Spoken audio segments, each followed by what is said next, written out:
സഖാവ് അച്യുതാനന്ദൻ ഏതെങ്കിലും ഒരു മുസ്ലിം ഇഷ്യൂ ഏറ്റെടുത്തു എന്ന് നിങ്ങൾ കണ്ടിട്ടുണ്ടോ? ഏതെങ്കിലും ഒന്ന് നിങ്ങൾ പറ. അദ്ദേഹം കൈവച്ച എല്ലാ മുസ്ലിം ഇഷ്യൂസും നെഗറ്റീവാണ്. മലപ്പുറത്തെ മുസ്ലിങ്ങളെ കുറിച്ച് പറഞ്ഞു, അവർ കോപ്പിയടിച്ചു. മലപ്പുറത്തിലെ മുസ്ലിങ്ങൾക്ക് പിന്നോക്ക ജില്ലയ്ക്ക് കൊടുത്ത സ്കൂൾ +2 കുറിച്ച് പറഞ്ഞു, ഗവർണർക്ക് കത്തെഴുതി. എന്തിന്? അവസാനം നിങ്ങളൊക്കെ ഓർക്കുക, ഷുക്കൂറിന്റെ കൊല്ലപ്പെടലും ചന്ദ്രശേഖരന്റെ കൊല്ലപ്പെടലും കേരള രാഷ്ട്രീയത്തിൽ ഒരു പ്രത്യേക ചർച്ച വന്നതാണ്. രണ്ടും മാറ്റിവെച്ചുകൊണ്ട് ഒരു മാധ്യമമോ ഒരു പത്രമോ ഒരു TV ഒന്നും ഇതുവരെ പറഞ്ഞിട്ടില്ല. ഷുക്കൂറിന്റെ വധം അല്ലെങ്കിൽ ചന്ദ്രശേഖരന്റെ വധം. ഒരുപക്ഷെ ഈ പുതിയ സോഷ്യൽ മീഡിയ മലയാളത്തിൽ കഴിഞ്ഞു പോകുന്നില്ല, ഒരു പത്രം ഇറങ്ങുന്നില്ല, ഒരു സോഷ്യൽ മീഡിയ വരുന്നില്ല, ഒരു TV ചാനൽ ഉണ്ടാവുന്നില്ല. എല്ലാ ദിവസവും ആ ഷുക്കൂറിനെ ആരാവകൾ. ഞാൻ ചോദിക്കുന്നത്, ചന്ദ്രശേഖരന്റെ വീട്ടിൽ വരാൻ അച്യുതാനന്ദന് രാഷ്ട്രീയമായ ഒരുപാട് ബുദ്ധിമുട്ടുകളുണ്ട്. എന്താ കാരണം? അതിൽ ഒരുപക്ഷെ ഷുക്കൂറിന്റെ വീട്ടിൽ പോകുന്നത് പോലെ അല്ല. കാര്യം എന്താണ്? മാർക്സിസ്റ്റ് പാർട്ടിയുടെ ആ പാർട്ടി ഔദ്യോഗികമായി കൊലപ്പെടുത്തിയ കുറ്റവാളിയാണ്, കൊലപ്പെടുത്തിയ ഒരു രക്തസാക്ഷിയാണ് ചന്ദ്രശേഖർ എന്ന് പറയുന്നത്. മാർക്സിസ്റ്റ് പാർട്ടി ഡയറക്റ്റ് ഇൻവോൾവ്മെന്റ് ആണ്. എന്ന് വെച്ചാൽ ആ പാർട്ടിയുടെ സംസ്ഥാന തലം മുതൽ ആലോചന നടത്തി പാർട്ടിയുടെ വർഗശത്രുവായി പ്രഖ്യാപിച്ച് കൊന്നുകളയുമെന്ന് ഭീഷണിപ്പെടുത്തി അവിടെ പോയി കൊന്നതാണ് ഷുക്കൂറിന്റെ കേസ്. എന്നാൽ ജയരാജൻ എന്ന് പറയുന്ന, ഞാൻ നേരത്തെ പറഞ്ഞ ചോരകുടിയന്റെ മനോവ്യാപാരം കൊണ്ട് മാത്രമുണ്ടായ ആ സമയത്തുണ്ടായ ഒരു ഇൻസിഡന്റ് ആണ്. ഇവിടുത്തെ ലീഗാരെ പഠിപ്പിക്കാൻ, ഇവിടുത്തെ കമ്മ്യൂണിസ്റ്റ് വിരുദ്ധരെ പഠിപ്പിക്കാൻ, ഞങ്ങളോട് കളിച്ചാൽ അറത്ത് കളയുമെന്ന് പറയാൻ കയ്യിൽ കിട്ടിയ കൊച്ചുകുഞ്ഞിനെ വെട്ടിക്കൊന്നതാണ്. രണ്ടും തമ്മിൽ വ്യത്യാസമുണ്ട്. എന്നാൽ അച്യുതാനന്ദൻ ചന്ദ്രശേഖരന്റെ വീട്ടിൽ പോയി.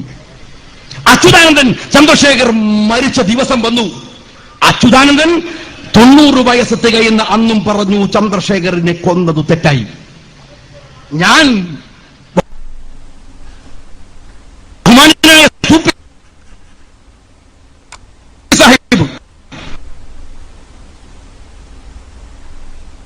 ഷുക്കൂറിന്റെ ഉമ്മയും സഹോദരൻ പറയുന്ന മനുഷ്യന്റെ മുമ്പിലും പോയി. ആ ഉമ്മയുടെ തലയിൽ തട്ടമുണ്ടായിരുന്നു എന്നാണോ? ആ ഉമ്മ പർദ്ദ ധരിച്ചു എന്നിട്ടായിരുന്നോ? അച്യുതാനന്ദനെ പോലെ രാവിലെ എഴുന്നേറ്റ് ഫോൺ ചെയ്യാൻ എവിടെയെങ്കിലും കുഴപ്പമുണ്ടോ? എന്തെങ്കിലും കുഴപ്പമുണ്ടെങ്കിൽ മൂപ്പർക്ക് അന്ന് അൽഹംദുലില്ലാഹ് പറയുള്ളൂ. മൂപ്പർക്ക് അത് കേട്ട ശീലം ഉണ്ടാവും. അവിടത്തേക്ക് വണ്ടി കൊടുത്ത് പുറപ്പെടുന്ന ഇയാൾ വീട്ടിന്റെ മുമ്പിൽ പോയി ആർത്ത് കരയുന്ന ഷുക്കൂറിന്റെ ഉമ്മയുടെ രോദനം കേട്ടില്ല.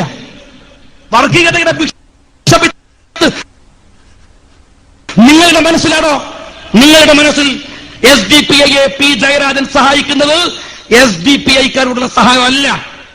ഞങ്ങൾക്കറിയാം മുസ്ലിം ലീഗിനെ എന്തെങ്കിലും ചെയ്യാൻ ഇവർക്ക് കഴിയുമെന്ന് വിചാരിച്ചിട്ടാണ്. അതിന് ഇനി ഒരുപാട് വാപ്പക്ക് പറക്കണമെന്ന് പി ജയരാജൻ മനസ്സിലാക്കിയിട്ടില്ല. ഈ ഞാഞ്ഞൂലുകളായ SDPI-ക്കാരനേക്കാൾ വലിയ പോക്കിരികളെ കണ്ടിട്ടാണോ 10-67 കൊല്ലായിട്ട് ഇന്ത്യൻ യൂണിയൻ മുസ്ലിം ലീഗ് രാഷ്ട്രീയ പ്രവർത്തനം നടത്തുന്നത്? ഇവരൊക്കെ തെരുവിലാണ്. എവിടെന്നെങ്കിലും പ്രസംഗിക്കുമ്പോ കേസറ്റിലാക്കി കൊടുത്തയച്ച് പിത്തലുണ്ടാക്കാൻ നോക്കുക. MLA-മാരുടെ ടൂർ പോകുമ്പോ ഞാനിങ്ങനെ റെയിൽവേ സ്റ്റേഷനിൽ ഇരിക്കുകയാണ്. തൊട്ടടുത്ത് ആരാണ്? TV രാജേഷ്. എന്നിട്ട് അത് ഫേസ്ബുക്കിൽ ഇട്ടിട്ട് പറയാണ്, TV രാജേഷും KM ഷാജിയും വിനോദയാത്ര പോയി, ഇവരൊന്നായി. കുഞ്ഞാലിക്കുട്ടി പിണറായി ഒന്നായി. അതുകൊണ്ട് ഷുക്കൂറിന്റെ കേസ് എന്താണ് കുഴപ്പമായി എന്ന് പറയുന്ന ഈ അന്തംഗമ്മികളും പൊട്ടന്മാരുമായിട്ടുള്ള ആളുകൾ മാർക്സിസ്റ്റ് പാർട്ടിയെ പോലെ നിങ്ങൾക്ക് പറ്റിയ കൂട്ടാണോ കമ്മ്യൂണിസ്റ്റ് പാർട്ടിക്കാരാ? ഇവരുടെ വോട്ട് സൈഡ് കിടന്നുള്ള പരാക്രമല്ലാതെ ആരായിരുന്നോ പി ജയരാജ? ഈ എന്താണ് സിമി? NDF അല്ല, SDPI അല്ല, സ്വന്തമായ പേര് ഇപ്പോഴും തീരുമാനിച്ചിട്ടില്ല ഈ സാധുക്കളല്ല. മറിച്ച് സിമി വന്നത് പാറത്തങ്ങാടിയിലല്ല, പാനൂരങ്ങാടിയിലല്ല. സിമി വന്നത് ഫാറൂഖ് കോളേജിലാണ്. ഫാറൂഖ് കോളേജ് മലബാറിലെ അലിഗഡാണ്. സിമി വന്നത് സർ സയ്യിദ് കോളേജിലാണ്. സിമി വന്നത് PSMO കോളേജിലാണ്. സിമി വന്നത് കേരളത്തിലെ മുസ്ലിം ക്യാമ്പസുകളിലാണ്. MSF എന്ന് പറയുന്ന അന്നത്തെയും ഇന്നത്തെയും ശക്തിയാണ് ഫാറൂഖ് കോളേജിൽ. KSUവിനോട് മത്സരിക്കുന്നു ഫാറൂഖ് കോളേജിൽ MSF. എന്നാൽ ആ ഫാറൂഖ് കോളേജിൽ ഒരു രാഷ്ട്രീയ പാർട്ടിയുടെയും പിന്തുണയില്ലാതെ സിമി ജയിച്ചു, MSF-നെ തോൽപ്പിച്ചു. അറിയാമോ നിങ്ങൾക്ക്? ഈ സിമി ഒരു ഇന്റലക്ച്വൽ വാറായിരുന്നു. സിമി ഒരു ബുദ്ധിപരമായ യുദ്ധമായിരുന്നു. ഇത് തെരുവിലെ സിമിയെ കേരളത്തിന്റെ ക്യാമ്പസുകളിൽ നിന്ന് ഓട്ടി അവരെ കുന്നുകയറ്റിയ പാർട്ടിയോടാണ്. ഈ തെരുവിലെ 4 ഗുണ്ടകളെ വെച്ച് അവരുടെ രാഷ്ട്രീയം എന്താണ് നമുക്കറിയാം. SDPI-യുടെ രാഷ്ട്രീയം എന്താണ്? പണവുമായി ബന്ധപ്പെട്ട കുറെ കേസ്, ഒരുപാട് കേസുകൾ വിശദീകരിക്കാൻ നിൽക്കുന്നില്ല. നിങ്ങളിപ്പോ പറയുന്നത് നാറാത്ത കേസ് NIA ഏറ്റെടുത്തു. ഞാൻ ചോദിക്കട്ടെ, പി ജയരാജൻ എന്ന് പറയുന്ന ഇവിടെ വന്ന് പ്രസംഗിച്ചു പോയ വേശ്യയുടെ ചാരിത്ര പ്രസംഗം നടത്തിയ ഈ മഹാനോട് നാറാത്തു നടന്ന കേസ്, ഇത് അൻസാരി ഇവിടെ ഉണ്ടല്ലോ, എത്ര തവണ അതുമായി ബന്ധപ്പെട്ട പ്രയോഗം അവിടെ നടത്തി. സൂഫി സായി മുസ്ലിം ലീഗ് നേതാക്കന്മാർ ഇവിടെ ഉണ്ടല്ലോ. നിങ്ങൾ പറ, ഏതെല്ലാം ഇടപെടലുകൾ ഞങ്ങൾ നടത്തി? ഒരു മഹല്ലത്തിന്റെ കീഴിൽ വെച്ച് 22 ചെറുപ്പക്കാർ, ആ 22 ചെറുപ്പക്കാർ തീവ്രവാദത്തിന്റെ വിഷയത്തിൽ പെട്ടുപോയപ്പോ അവരെ രക്ഷിക്കാൻ ഞങ്ങൾ പോയില്ല. ഞങ്ങൾക്ക് ഇപ്പോഴും അറിയാം അതിലെ മുഖ്യപ്രതിയുടെ പേരെന്താണെന്നറിയോ? SDPI-ക്കാരാ, മുത്തലിബ് അല്ലേ? തൽക്കാലം വിട്. 22 കുട്ടികൾക്ക് നാളെ പുറത്തിറങ്ങാം. നിങ്ങൾ കമറുദ്ദീനെ ഹാജരാക്കുവോ? എവിടെയോ കമറുദ്ദീൻ? സ്വന്തം അണികളെ കൊലക്ക് വിട്ടുകൊടുത്ത് അവന്റെ വാപ്പയും ഉമ്മയും ആർത്ത് കരയുമ്പോ ജയിലിന്റെ ഇരുട്ടറയിൽ കഴിയ NIA കസ്റ്റഡിയിൽ കമറുദ്ദീനെ വിട്ടിട്ടില്ല. ആ കമറുദ്ദീനെ നിങ്ങൾ കൊടുക്കണില്ല. കമറുദ്ദീൻ എവിടെ? രക്ഷപ്പെട്ടു.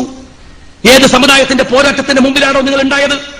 വലിയ ഗീർവാണം പറഞ്ഞ്, വലിയ വർത്തമാനം പറഞ്ഞ് ആളുകളെ മുന്നിൽ തള്ളിയിട്ട് പിറകു ഓടി ഒളിച്ചതല്ലാതെ നിങ്ങൾ എത്ര കേസുകൾ, ഞാൻ വിശദീകരിക്കാൻ നിൽക്കുന്നില്ല, എത്ര കേസുകൾ നിങ്ങൾ. അതുപോലെയല്ലേ കമറുദ്ദീന്റെ വിഷയം? ആ ചെറുപ്പക്കാരെ പുറത്തു വരാൻ കഴിയുന്ന സാധ്യത. അത് മാത്രമല്ല, കണ്ണൂരിന് ഏത് കാലത്തുമുള്ള ഒരു സങ്കടമല്ലേ ഫയാസിന്റെ ഉമ്മയുടെ കരച്ചിൽ? എന്താ ഫയാസിന്റെ ഉമ്മ പറഞ്ഞത്? ഈ സങ്കടം ഉണ്ടായപ്പോ ഉമ്മ പറഞ്ഞത്, എന്റെ മോനെ കൊന്നത് ഇവരാണ്. 4 ദിവസം മുമ്പ് എന്റെ വീട്ടിൽ നിന്ന് ഇറക്കിക്കൊണ്ടുപോവുക ഖുർആൻ പഠിക്കാൻ. ഏത് ഉമ്മയാ സന്തോഷിക്കാതിരിക്കുക? എന്റെ വയറ് തൊട്ട് പുറത്തിറങ്ങി എന്റെ പുന്നാരമോൻ ഖുർആൻ പഠിച്ചു വരട്ടെ.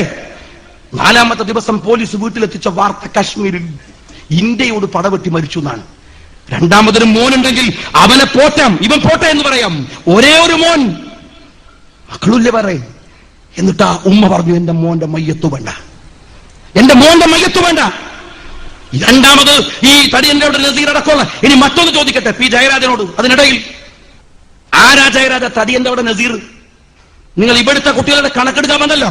ആരാടോ ഈ തടിയന്റെ നസീർ? തടിയന്റെ നസീർ കണ്ണൂർ ജില്ലയിൽ ഒരുപാട് കാലത്തെ ജീവിത ചരിത്രം ഉണ്ടല്ലോ. അവൻ MSF ആയിരുന്നോ ക്യാമ്പസിൽ? അല്ല ജയരാജ, SFI. കണ്ണൂർ സിറ്റിയിൽ അവൻ യൂത്ത് ലീഗ് ആയിരുന്നോ? അല്ല, DYFI. CPM-ന് വേണ്ടി കൊലപാതകം നടത്തി അവിടെ ഒരു മുമ്പ് പ്രേമവുമായി ഒരു അവിഹിത ചുറ്റുവട്ടുമായി ബന്ധപ്പെട്ട ഒരു കേസിൽ ഒരുത്തനെ കൊന്നു. കോടിയേരി ആഭ്യന്തരമന്ത്രിയായിരിക്കുമ്പോ ഈ പറയുന്നവൻ കണ്ണൂർ ജില്ലയിൽ വിറപ്പിച്ച ഗുണ്ടയാണ്, കണ്ണൂർ സിറ്റിയിലെ ഗുണ്ടയാണ്. കോടിയേരി അല്ല നസീറെ പിടിച്ചത്. അത് പിടിക്കാൻ UDF-ന്റെ മന്ത്രിസഭയോ അല്ലെങ്കിൽ NDA-യോ വേണ്ടി വന്നു. ജയരാജൻ പറ, ഈ നസീർ ആരാൻ? നിങ്ങൾ പറ, SDPI-യുടെ ആളുകൾ ആരാൻ? ഇനി കോടിയേരിയുടെ കണക്കെടുക്കുക. നിങ്ങൾ ആഭ്യന്തരമന്ത്രി കോടിയേരി എവിടെ? ഞാൻ വിശദീകരിക്കാൻ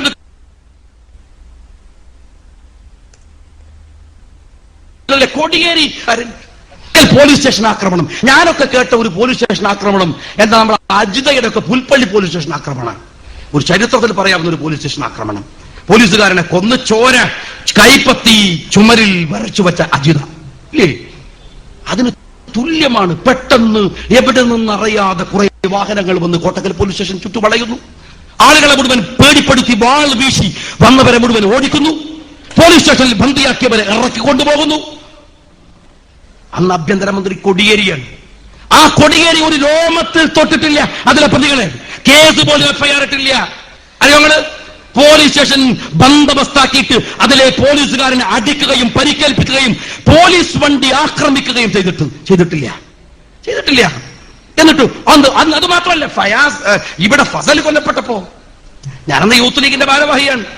ഫസലിന് കൊല്ലപ്പെട്ടപ്പോ CPM-കാരന്റെ പ്രസംഗം, SDPI-കാരന്റെ പ്രസംഗം ബായി ആയിരുന്നു. എന്തായിരുന്നു പ്രസംഗം? BJP കൊന്നു. BJP കൊല്ലൂല എന്നല്ല, RSS ചെയ്യൂലെന്നല്ല, BJP-യാണ്. എന്നിട്ട് CPM-കാർ നിന്നിട്ട് കൈയടിക്കാൻ SDPI-കാരൻ ഘോരഘോരം പ്രസംഗിക്കുമ്പോ എവിടെയാണോ കാരായി? നിങ്ങൾ പറയുന്നുണ്ടല്ലോ, ഇവിടെ ഷുക്കൂറിന്റെ കേസ് ലീഗ് എന്ത് ചെയ്തു? 118 എന്ന് പറയുന്ന വകുപ്പ് വെച്ചിട്ട് 10 ദിവസം കേരളത്തിന്റെ ജയിലിൽ കിടന്ന ഒരുത്തനെ നിങ്ങൾ കാണിച്ചു തരുമോ CPM-കാരാ? എന്താ 118 എന്നുള്ള വകുപ്പിന്റെ ഗൗരവം എന്ന് പഠിക്കും.